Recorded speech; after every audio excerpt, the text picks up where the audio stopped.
Hey, everybody, it's Mike from The Mike Wagner Show, powered by Sonic Web Studios and brought to you by official sponsor of The Mike Wagner Show, international warring author Mia Molson's The Missing, available on Amazon and paperback and ebook. We're here with a terrific lady who's got a great story to begin with. She arrived in the U.S. legally at 9 in 93 through his father's visa as an I-94 and descendant of the Soviet Union. She's fluent in Russian and English, lives in Massachusetts, and considered stateless due to a situation in Russia. And she's working on an MBA at the University of the People. And where is this at? I think I'm going to go to school there. We'll find about that. And she's got a brand new book about a girl with pink hair who sings and dances her troubles away through the magic bestowed upon her by the Queen of Unicorns. And who's the Queen of Unicorns? We'll find out just 1 minute. Live, ladies and gentlemen, from the Plus Studios from outside Boston, Massachusetts. The amazing, multi-talented author of The Girl with Pink Hair. You'll see her on Facebook a lot with all these groups. Ladies and gentlemen, the amazing Diana Kouprina. Diana, good morning, good afternoon, good evening. Thanks for joining us today. Hi. Hello. Well, it's great to have you on board as well, too. So you arrived. So let's start off, first of all, that you have a really unique story. You arrived in the U.S. legally at 9 in 93 through your father's visa as an I-94 and descendant of the Soviet Union. You're fluent in Russian and English. You lived in Massachusetts for quite some time, considered stateless due to a situation in Russia, and you're working on your MBA at the University of the People, and you have a new book about a girl with pink hair singing and dancing your troubles away through the magic bestowed upon her by the Queen of Unicorns. It's called The Girl with Pink Hair. And before getting all that, Diana, tell us how you first got started. How I first got started. I was a bookworm. I love to read and write. Soviet Union was I came here when I was 9. So Soviet Union back then in the early 1990s would be equivalent to the US 1950s. Mm-hmm. So before Barbie came on board and Right, yeah, Barbie and Ken, that's right. before Yeah, it's not the movie. before all of that. Um, and so we have books, and I read in Russian. And I read some more, and I loved Hans Christian Andersen, but I hated his Little Mermaid. So Really? Why is that? That's a because classic. she dies in the real story. Oh my gosh, I'm so sorry. Yeah, she becomes sea mist, I want to say, or part of the sea, like the sea foam. There you Mm-hmm. go.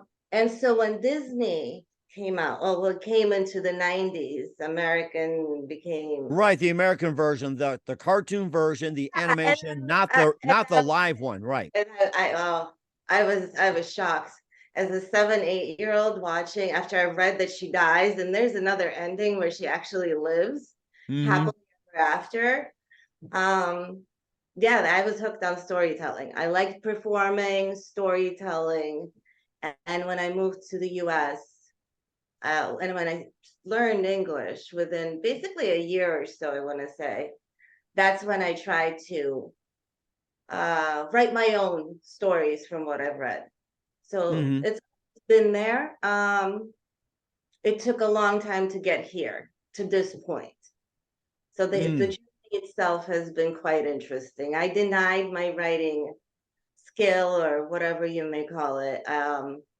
I went in different career choices, different paths, and most of them were probably something I would not recommend anyone taking.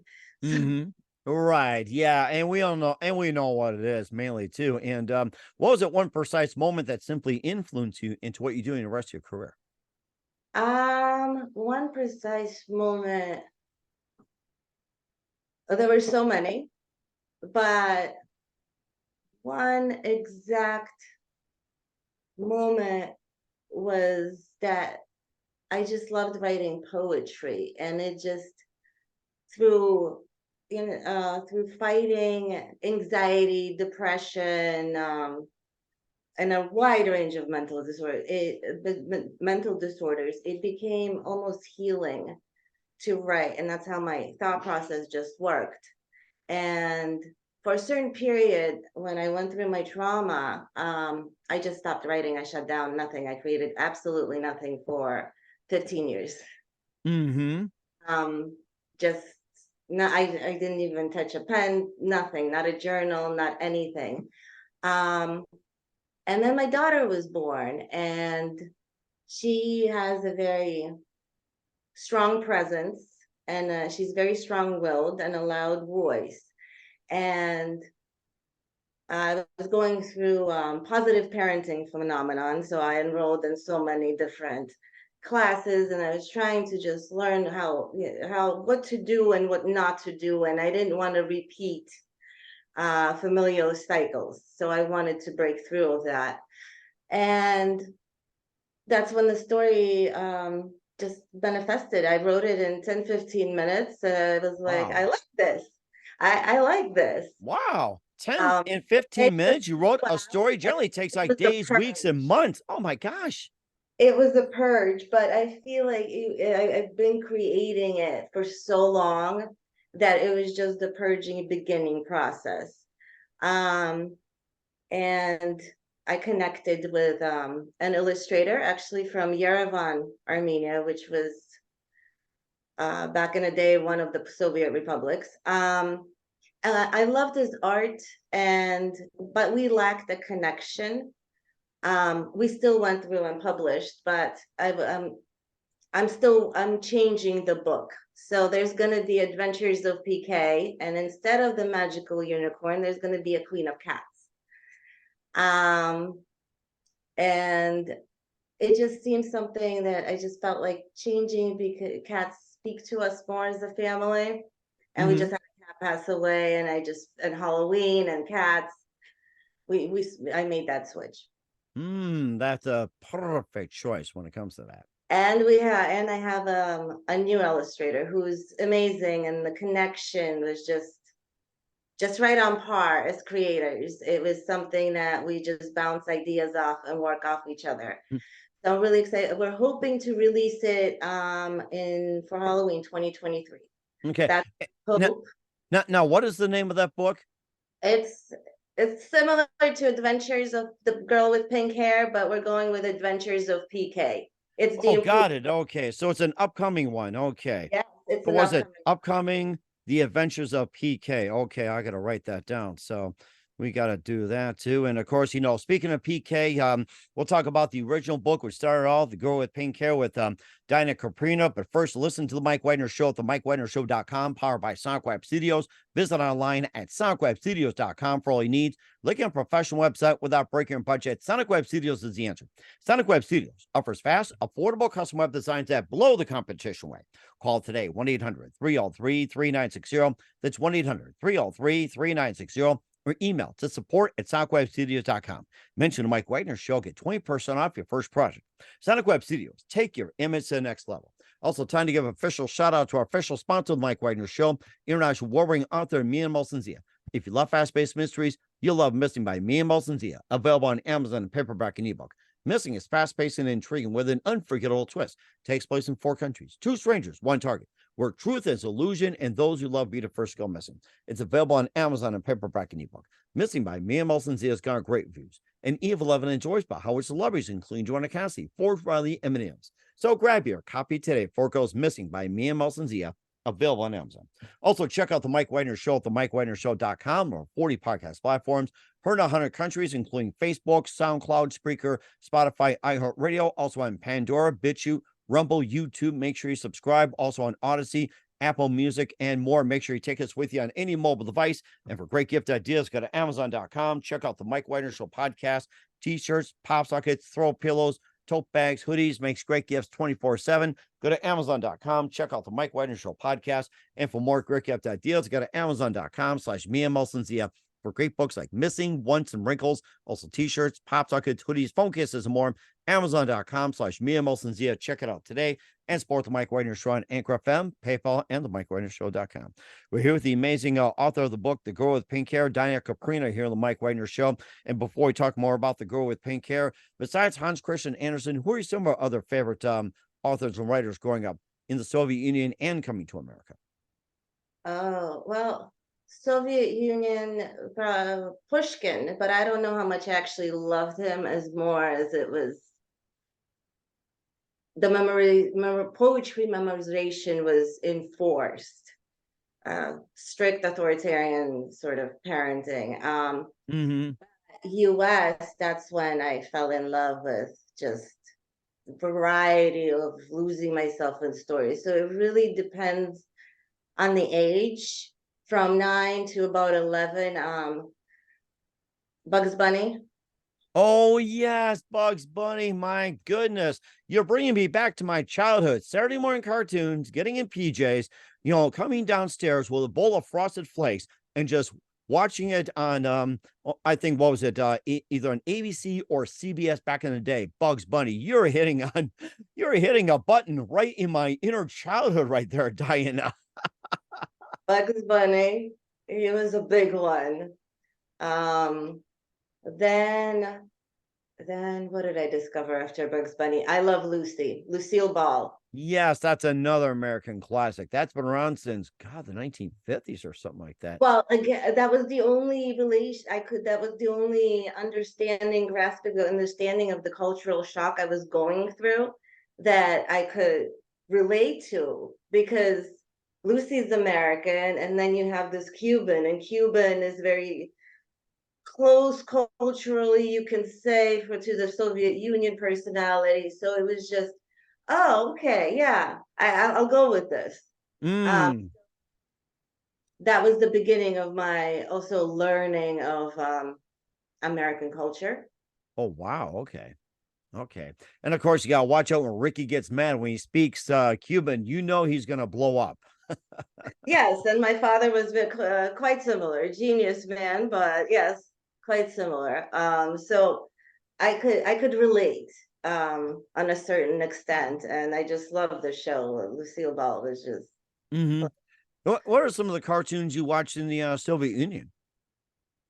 oh, we didn't really have that many. There were just Russian Soviet cartoons that were released then. I didn't really get American movies there. I Chucky was one of the first I saw, and that terrified me. I'm still terrified of that Chucky doll. Oh, yeah. Yeah. Was it Friday the 13th? Somewhere around there. Yes. Hmm. No, I can't do that.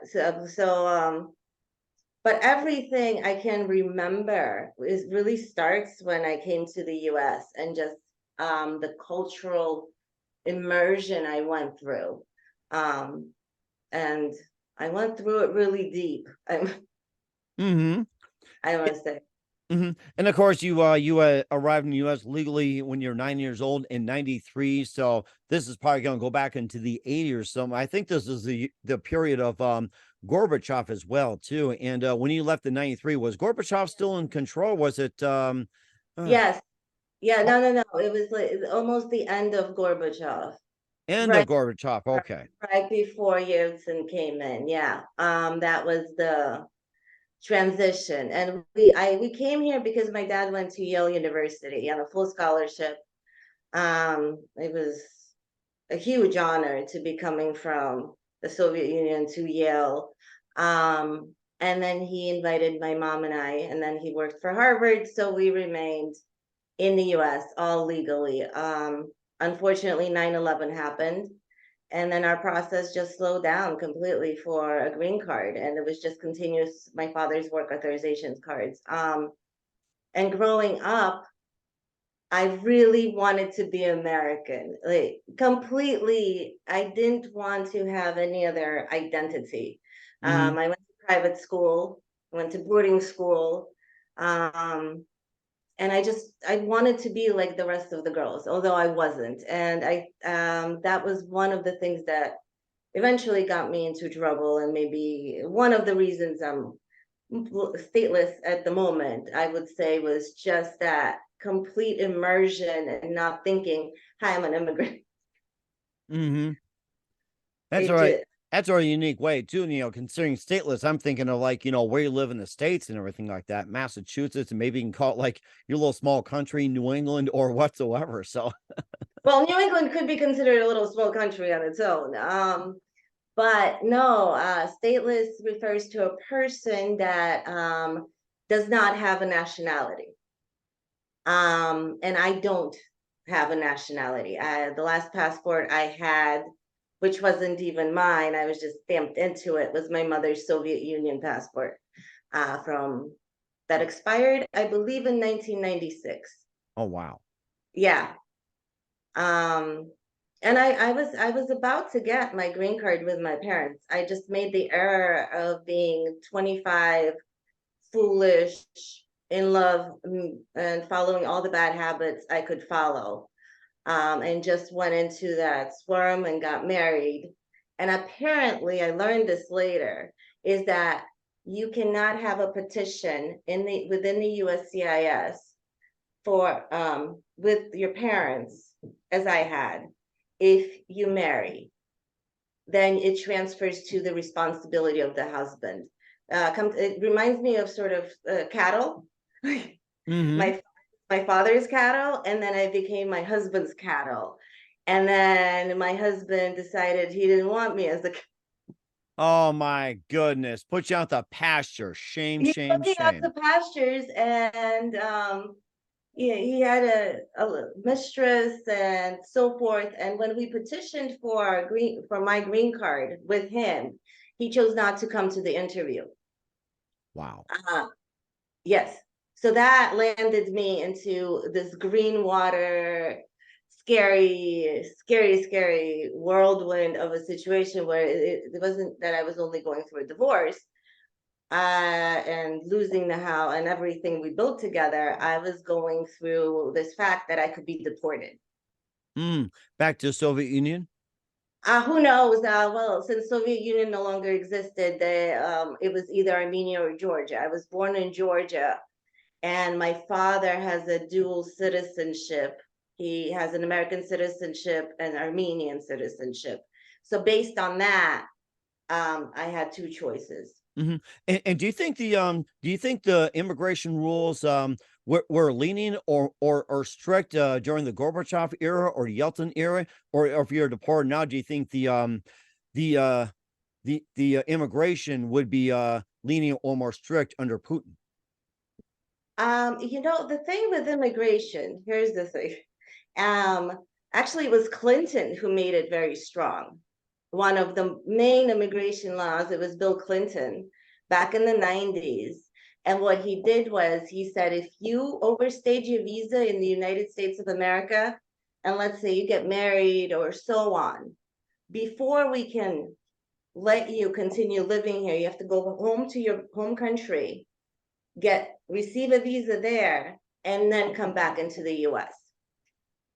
Okay. And that was actually Bill Clinton. So I don't know. I can't even say that was the Bush administration. It was actually quite the Democratic administration that did that. And then 9/11. So 9/11 caused the development of ICE. And with that, the game changed. The rules stayed the same. But the problem is that the rules are tricky. You need to understand the legal language, how it works, what you're trying to prove. Um, a law school degree would be great if you're really going through the paperwork. Most people don't do that. So the Hmm. main focus now has become, oh, you overstayed a visa, you came here illegally, what do we do with you? We either deport you or we try to give you asylum, or that's this that's where everyone's sort of battling, but nobody's looking into the deeper fact of what's causing people like me, for example, to become stateless. And there's 218,000 stateless people in the United States of America right now, as reported by the DHC. Oh wow. And what percentage would that be about? Like 1%, 5%, 10% Well, or so? I would imagine it's a very small percentage. Okay. All right, and also, damn, are there any special rules or exceptions when it comes to the statelessness or maybe like extreme emergencies? And if you're stateless, can you apply, say, for like be a legal citizen in the United States? Say you pay a fee, you take the exam, and or take No, classes and everything like that. Would you be no, eligible to do that? I'm in a position right now. This is where I am. I submitted my petition seeking asylum in the United States because I've been here for 30 years, never leaving the country, and I know no other country. I really don't. I've never left the US. I haven't even traveled to Europe. I've never had a passport. Um, and so based on that, I'm able to file a petition saying, well, you got to figure out what to do with me. And hopefully you give me a citizenship. And that is the only catering there is to stateless. Most people say it's an extremely difficult application. For me, it was an application that I finally found relief that I found this application, because it literally followed everything. I fit the mold of that application. It was, I felt like I was writing a legal dissertation. Final concluded 80 pages long with evidence. But it's all about legality. If you entered the US legally, if you ever left, if you feared this country or you can't go back to this country, why did you leave the US to go to this country? And obviously none of that applied to me. So I fit that mold for the application. So I guess we'll see what happens. Especially with the next presidential election, too, whatever Biden gets reelected, or if Trump comes back for another term after being ousted after 4 years. So that's gonna play an interesting role. Honestly, I used to be very, very liberal.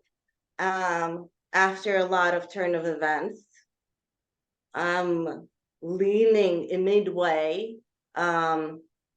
Just because when Trump came into power, and I can say this from the immigration standpoint, is that when he came to power, he lifted off a lot of band-aids. And what I mean by that is that he followed the law, and people said, well, that's not right. And they saw it, and the outrage came. And because that outrage came, action started moving. Paperwork started moving. There was that progress because he pissed people off, right? There was anger that how dare you, but it's all in the paperwork. And because he started, more people became interested in immigration. Biden came into power, and now there's silence.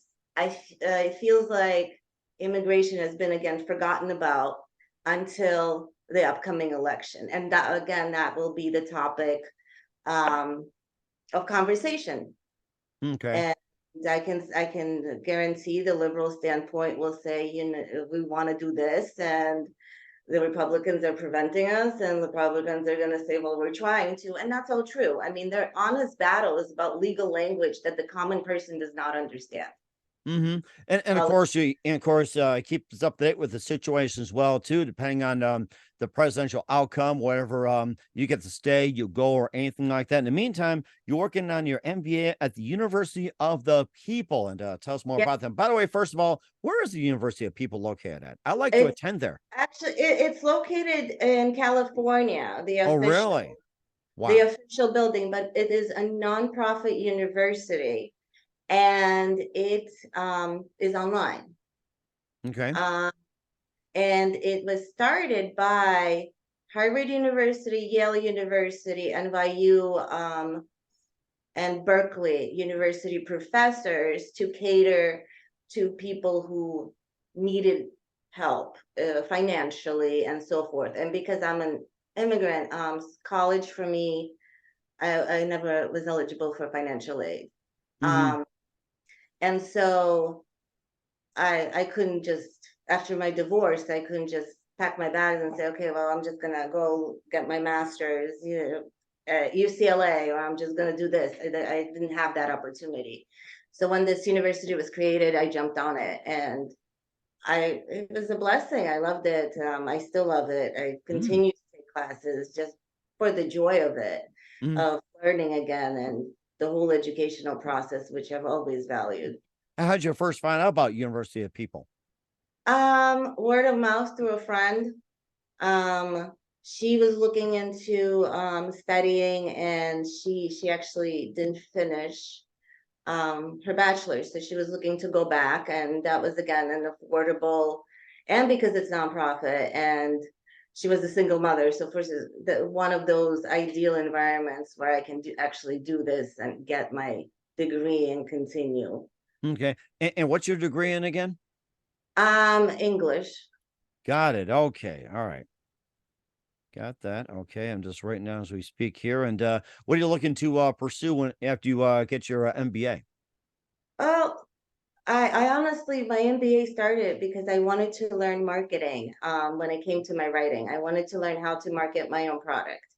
I wanted to understand what it takes into having a book and selling it and how to do so. And as a business, um, what's how it really works out. The second reason was because I love the nonprofit angle. I have always been a big part of it. I was on the council board for Head Start in Boston, and I realized that's where I want to continue further. And as a survivor of domestic abuse, I realized that that's the platform I want to continue as a nonprofit advocate. And the dream is to start my own nonprofit.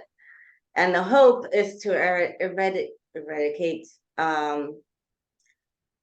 domestic abuse from our communities. Okay. That's So you're looking to start a nonprofit to basically just put an end to domestic abuse and what else? and memoir writing. I'm working on my memoir right now. It's titled Borderline, and I'm thinking it's gonna be two books. One is gonna be Borderline, the other one's gonna be called Stateless. Stateless will deal with the more what immigration situation, and Borderline will deal with the traumas and surviving and all the messy stuff, all the darkness and even addiction, all the darkness.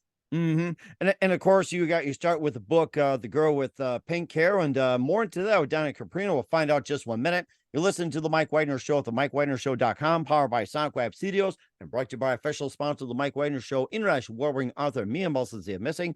We'll be back with the amazing author of The Girl with Pink Hair, Diana Kouprina, after this time out. We're back with author Diana Kouprina of The Girl with Pink Hair here on the Mike Wagner Show. Great story about how she came from the former Soviet Union over to the U.S. and, of course, the stateless situation, getting a better understanding. You also, wrote your book, The Girl with Pink Hair. And again, tell us more about that book and what inspired you to write it. My daughter was the full inspiration, the voice, and I just really didn't want to tell her to just simply be quiet because I'm neurodivergent. I know my child is neurodivergent, and I have a sensitivity when someone just tells me be quiet. I can be quiet and I will completely lose my voice.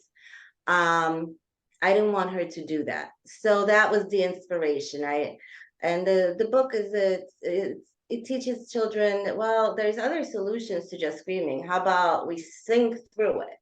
And actually, that was a lot of fun for Paulina as she was younger to just sing through, sing her needs, sing her desires. Because what I learned is, me as a parent, the one thing that gets me, that feeling, is the whining Mm-hmm. and that screeching. But it's just symptoms of I need help and no way to express it. And parents don't know how to say, well, oh, you're screaming. What do you need? Let me cater. It's just stop, please. And so I thought, why not create a story that could be a little bit of go between that and see what happens. Mm-hmm. And of course, the thing about pink hairs is like, what's the inspiration about having pink hair? Well, that's what I wanted the story to be unique. I wanted to name her that she has pink hair, but that's not what makes her unique. It's actually her voice, and everybody has a voice. Mm-hmm. Certainly does too. And of course, the magic bestowed upon by the Queen of Unicorns. I'd like to hear more about that. Well, my daughter was again going through a phase. She was My Little Pony obsessed. Oh, yes, My Little Pony. That's my kid's favorites. Now you're starting to hit these buttons. That's what I like about this. You're hitting the buttons on childhood cartoons and everything. Yeah, I do that. But yeah, so it was just that watching the little ponies. Like, what fascinates children on Halloween? Let's not scare them. And I was really writing to cater more maybe to a younger audience, but then the story took a hold of its own, so it became towards older audience. And this is where I have to let go of the unicorn. Mm-hmm. in the Right. adventures of PK. Right. Certainly indeed. And of course, you also have your upcoming The Adventures of PK and more of the Queen's Unicorn. We already cover that. And and of course, a bit more about that. What do you want the readers to get from the book? Um, just feel inspired to hear their kids, even when they're being loud. And maybe instead of telling them to just be quiet or use their indoor voice, we can find something fun. So maybe singing or maybe whispering. Uh, Mm-hmm. a hard one, especially if the kid actually really needs help, that maybe not whispering, but some way to be loud and present without the whining. Mm-hmm. And certainly did as well, too. We can all learn from that. And where can we find the girl with pink hair at and all your works at, Diana? It's a Barnes and it's online, ebook Barnes and Noble. It's right on my Facebook link. Click it. It's right there. Diana Kouprina is my Facebook. Mm-hmm. Well, And you also run a couple of groups as well, too. I don't mean to let the cat out of the bag. So in case I want to find you on Facebook, you also run a couple of groups. yes, I do, and that was again because I was bored and I didn't like. I love scrolling through Facebook and I love sharing because that's the way to connect. I don't feel lonely that way.